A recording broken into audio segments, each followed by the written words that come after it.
It's you and me today, baby. Hey, Gina. How are you? Another day. It's Friday. Good morning, all y'all. Hello. Who else is there? How are you? Hi. Doing well. Awesome sauce. Kay is there somehow. We got some blurry thing. God knows what's going on. Let's dig in. I have this thing that I want to go through. I got to pull it up on my phone again.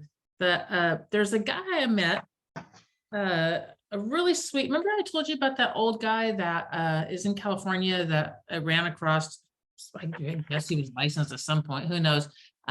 He's a relationship counselor, and he's been a relationship counselor and coach for something like 50 years. I just remembered how I met him. I put something on Facebook, and he slammed me back, and I didn't know who the hell he was, and I slammed him right back. And it was interesting. I mean, I did it really respectfully, but he was like, "You can't da. And I'm like, "That's not the intention, da. And I get it. I get what you're saying. That's not the intention here. It's this." And I'm like, "And if you want to talk about it, by all means, let's talk about it." And we did. And he's a really good friend now. So anyway, so he sent me his list that these are the 20, how many are here? 22 rules that he has for relationships. And it's not just for, couples and families and all that. It's relationships. He's a relationship coach. And I thought they're pretty cool. So that's what I'm going to do. I'm just going to read through these, and you guys are going to interject with yes or no. One of them I disagree with, or I don't like that, or I do like that, or that's where this has helped me, or that I don't care, whatever. Okay, the first one. Tell your Christopher, I'll be right back. Okay. Tell your significant other what you need, feel, want, or would like. In a long-term relationship, more than 3 years, say this: what I really miss is. Like, oh, I like that. That I hadn't thought of. But if my husband came to me and said, what I really miss is blah, it would be like, I think my heart would like, because I would want to give that to that person. What I really miss is this. Morning, PF. I love the hat. Clearly it's cold. We're going through, I have got a friend that I met in California that's a relationship counselor coach, and he's been doing it for like 40 or 50 years. And he sent me his list of the 22 rules of communication. So that's what we're going through. Love it. Thank you. Thank you. So the second one, never respond to an emotional situation with truth or logic. Grace first, truth second. So guilty. Yeah. So guilty. I have to ask people all the time when I was a team leader, and they come to my office and I'm like, do you need me to be a man right now or a woman? And they would stop, and I'm like, do you want me just to listen? Or you want me to solve? Because I'm naturally going to solve. And they're like, I need you to be a woman right now. Woman it is. And then I knew my role, but otherwise we joke in our family because my husband's the romantic, emotional, sweet, kind one. And I'm I hate that it's stupid. If I do this, my hand goes up and it makes whatever. Anyway. And so we joke that my husband's a gay man and I'm a gay woman.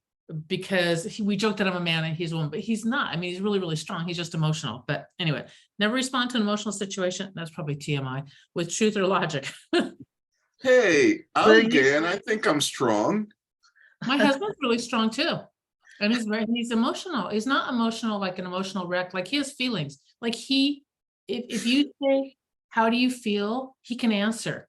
And I have to sit here and drink a cup of coffee and figure it out because I know what I think. I don't know what I feel. I don't, what do you feel?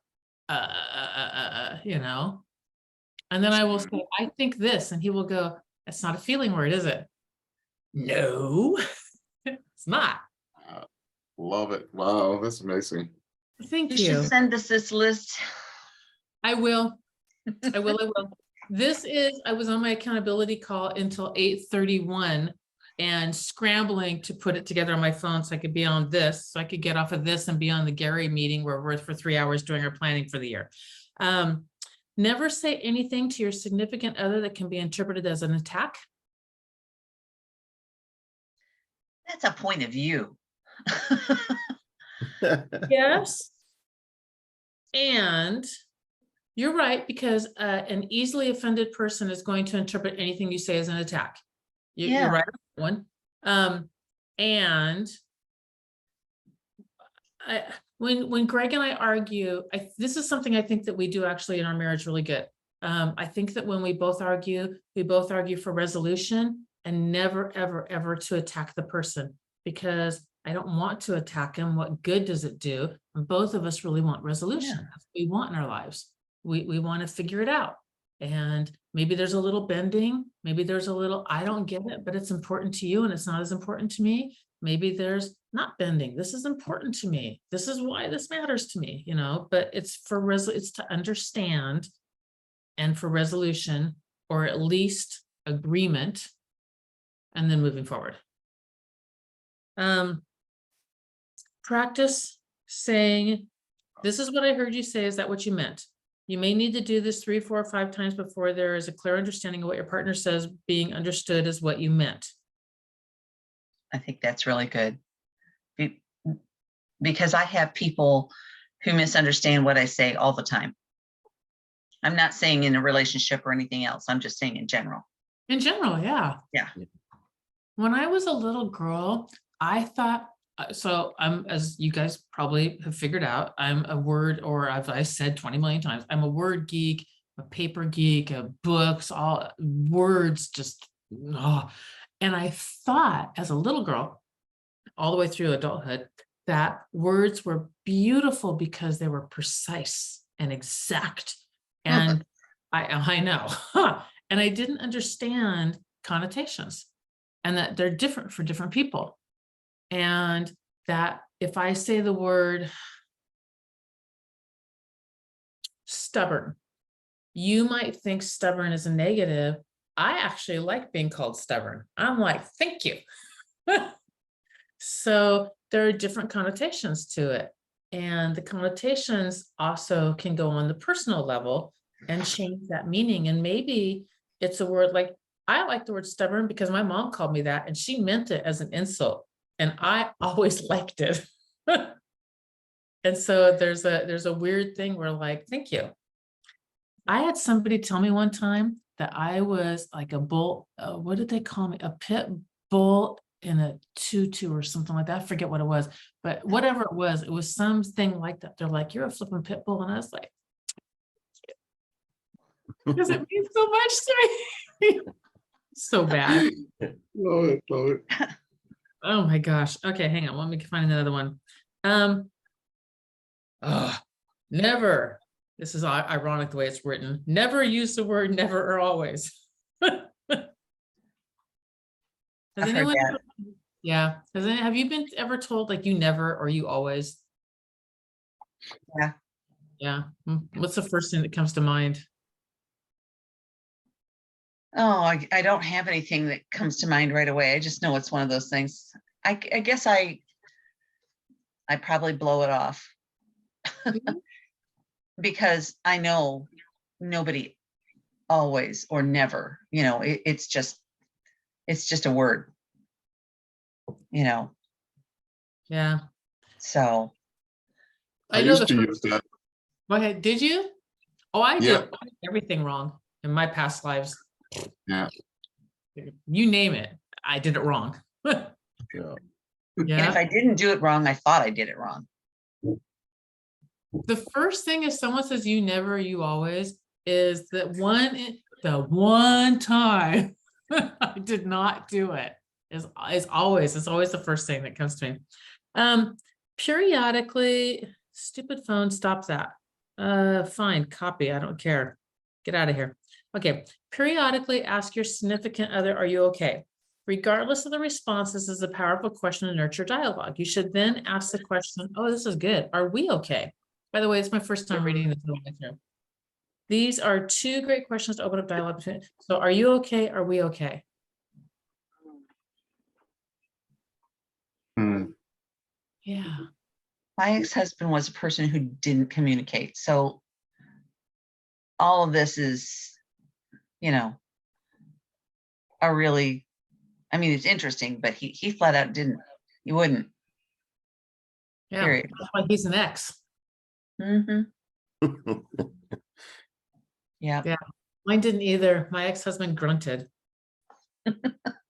Literally, my girlfriend was complaining one time because her husband answered in monosyllables. And I'm like, you get actual words? He was like, what are you talking about? And she came over one time and he just grunted responses. And she's like, holy crap, he doesn't even talk. Doesn't talk. Never say we need to talk. Ha. Oh my goodness. What Oh, about that, Craig? That's a loaded one, right? yeah, I hate when my wife says that. Because I tell her, you know, you don't want to talk, you want to lecture me. You know, a 10-minute conversation turns into an hour, and I'm like, you know, and then she's like, well, you're not even paying me no attention. I'm like, you're damn right. I'm sick of this, you know, it's time to do something else. So how could she approach that different, that wouldn't make you automatically put your hackles up and shut down? Just say, let's talk. You know, hey, come, I want to talk to you about something, you know. But when she says, let's have a conversation, oh my God, I know it's something that's been brewing and it's something on her mind, and she's getting ready to drill me a new one. I already know, and it's gonna take an hour at least. So I'm like, no, I do not want to hear that. And see, I'm like, so like, state it, let's solve it. Yeah, And like Gina was saying, it's like, do you want me to be the man or the woman? Do you want me to listen or do you want me to solve it? Like Yeah. what, get to the bottom line. I dated an attorney and we had to set down rules for communicating for 10 years. And so literally I was like, and it was flipped. You would have thought I was the attorney. So I'm like, state your issue, supporting evidence afterwards. Don't come with me with supporting evidence and I have to weave through it and figure out what the point is. Oh, I can't Makes you do that. crazy. I'm lost. makes Like me an crazy. hour later, I'm like trying to solve the wrong thing. But we laugh about it. We're still friends to this day, but literally I'm like, Subject, explanation, conclusion. Good to exactly. go. Yep. Yeah, Greg, but don't go giving me all the supporting evidence and an hour later get to your point. was he Yeah. a high C personality? Yeah, Like- actually, yes. Yeah, okay. So I married one of those, and I used to work for one of those when I worked in Fremont, Bay Area. And I asked Greg one time after I realized what Steve was, I said, I need help like getting him to the point. Like it's an hour long and it really could be a 2-minute conversation. I really need help. Now, I will say this, the man was brilliant. And by the time you were done talking to him, you knew more about the subject than anybody else. Right. But I need to get him to the point. And I said, so you're the same personality. Help me. What do I say or do? And Greg looks at me, and goes, you can't. I'm like, no, I don't want to hear that. And he goes, no, you Right. can't. Did it.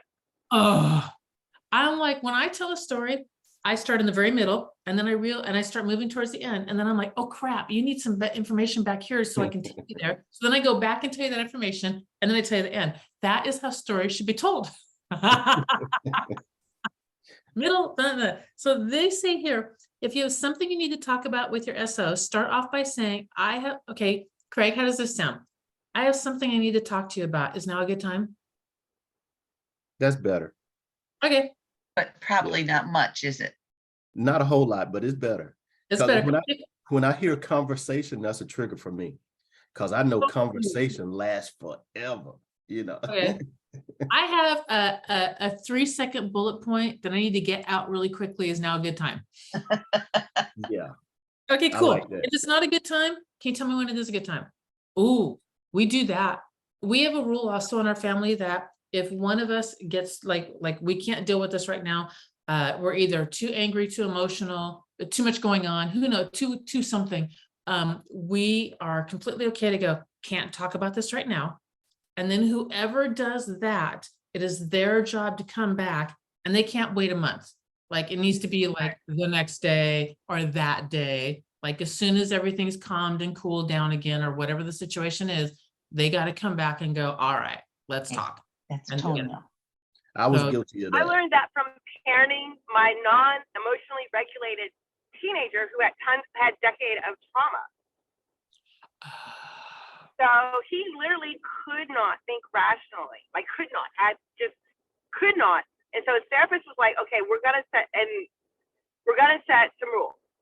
Jamal, you're going to be responsible for communicating to your mom when you're overwhelmed.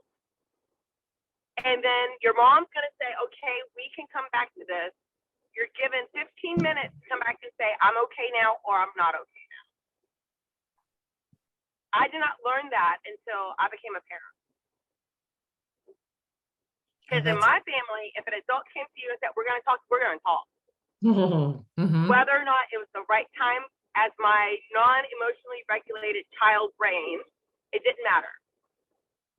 My parents were just like, we're the parents, we're going to do it. And so I learned with the trauma kid, or with any kid, you can't force it. And if the end game is to come to a resolution, and to engage, both of you have to be starting at the same level. Yeah, that's very good. Yeah, So I That's do very- that with adults now. good, because I learned in real estate, whatever works for your little kids works for the real estate people too. Yeah. Does it not? I used to be a kindergarten teacher. You'd be perfect at real estate. Always negotiate for a compromise. That's a win-win. Absolutely. Or at least, because I do feel that, like Eric said, somebody said, well, it was actually Eric who said 100%. And I'm like, in my bad marriage, I was 100% and he was 100%, or at least I had some percentage in there. It was never a 50-50. It was never, and I actually prefer like it was 90% both of us. You know, I mean, it was never, it's never 100% one way or the other. As a general rule, what men do for their women is interpreted as, this is around men want respect and women want love. And this is really interesting. How do you spell respect? Appreciation. And I guess that's how you spell love too, actually. So men focus on saying loving things to your partner, women focus on saying things that are viewed as respect. How do you spell respect? Appreciate. It might be from a man's point of view. I think appreciation works on both levels. Anytime a conflict arises, address it as soon as possible. Now's not a good time. When is? I'm not good at that. That kind of, to me, one of those ones above us said, if there was a conflict, whatever, you Yeah, in a didn't win-win. respond with truth or whatever. Oh. And to me, I think that if you did that right away, the way they're talking, you're going to get some of the other. I don't do this, but I think there's a problem also in that I notice things and I wait. And I notice and I wait and I notice and I wait and I notice and I wait.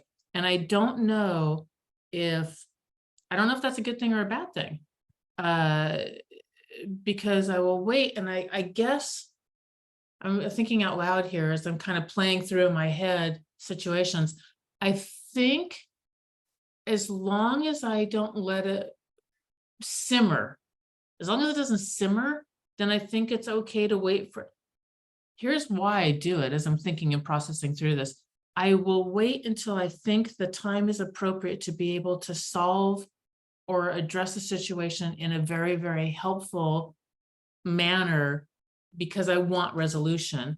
And I think sometimes at the time, I don't think it's gonna, like, I don't think saying or doing anything is gonna be helpful to the situation. I think I have that going on.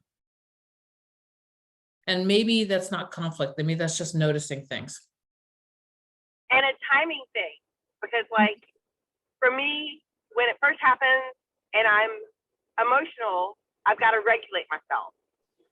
And making a decision or addressing it that time, I'm going to go through that lens, and that might not be the correct solution. Right. You know, Yeah, I mean- you know, whatever solution I come up with at that time may not be the most productive. So I agree I with that. struggle with that too. Like, am I waiting too long? This is, you know, like, Yeah, I mean, with all this, and I'm not in a relationship, but I mean, I think in the ideal world, addressing something right then is the way to go. I mean, you want to get it done with, it's not simmering, it's not festering, whatever, and it turns into that hour-and-a-half conversation. But at the same point in time, like you all are saying, and I alluded at initially, is that it's not always the right time, or you're going to react emotionally, and that doesn't resolve things. It usually makes it worse. You know, so I mean, I think that's a whole load, but then relationships are, so I don't know. You're not kidding there. I think that one goes, I think you're right. I think it goes into context. And then my husband actually bought me this one time. It's a pin. And I'm like, he's like, oh, yeah, he's like, that's you. Here's a kitty cat carrying a knife. All right. Hi, Women, Liz. women want to be understood. Bye, Liz. Men are not going to understand you. It's okay. Be compassionate, empathetic, caring, and genuine. And listen without trying to fix. No, if I go to my husband and I'm talking, I want the same thing back. I want resolution. I don't just want to talk. Like, I want resolution. If I just want to talk, we'll chat about something else. If there's a problem, I want dang resolution. That's interesting. Never ask your SO the why question, as in, why did you do that?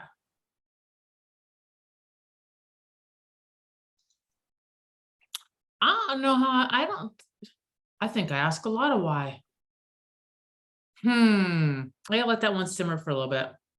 maybe, Uh-oh. I don't know if this is the same thing, but maybe saying, how did you come to that? Yeah, that's really good. You know, I don't know if that's Yeah. the same thing, but No, but it feels better.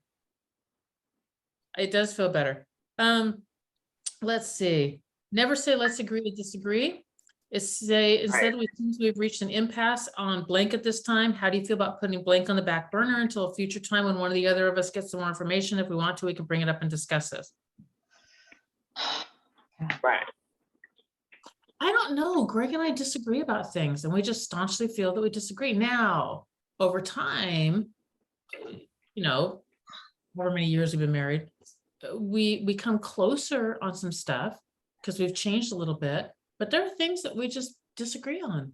Yeah. And there's no morality attached to it. You know, it's not a moral issue. We just disagree. Like Greg feels that tattoos are really ugly. He just is on it. He goes on it, especially on a woman's skin. He's like, I just don't like them. He goes, please don't get any. And I don't have any. And I really don't care one way or the other. And both of us do not feel there's any morality attached to that. We just don't feel that's a It's moral. not a non-negotiable. I mean, it's not a Oh. deal breaker.